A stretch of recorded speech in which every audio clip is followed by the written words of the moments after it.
Last year, China's largest state-owned shipbuilder built more commercial vessels by tonnage than the entire U.S. shipbuilding industry has since the end of World War II.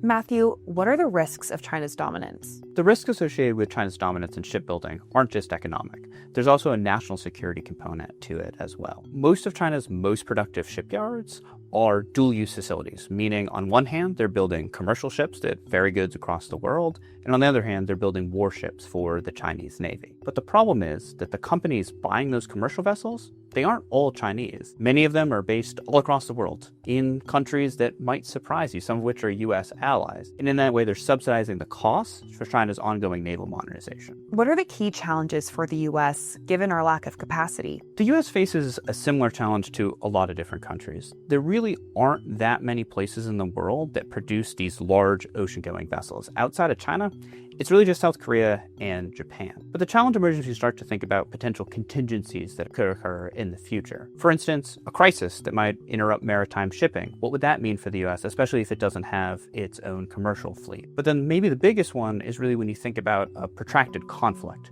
In that kind of scenario, the U.S. is going to need access to large ocean-going vessels to support the logistics of the warfighting effort. And that's why it's necessary for the U.S. to have a maritime industrial base to build those kind of vessels. So what is the U.S. doing about this? Currently, there's a lot of momentum underway behind addressing the challenge. The president has made several comments about the need for the U.S. to have a shipbuilding capacity. There's the SHIPS Act for America, which is designed to revitalize the U.S. industrial base. And also, U.S. Trade Representative has put out recommendations about how to address the economic challenges posed by China's dominance in the shipbuilding sector. Those are good first steps. But the important thing to keep in mind here is that it's not just about the economic component of it. There's also a national security lens that our policies need to address as well.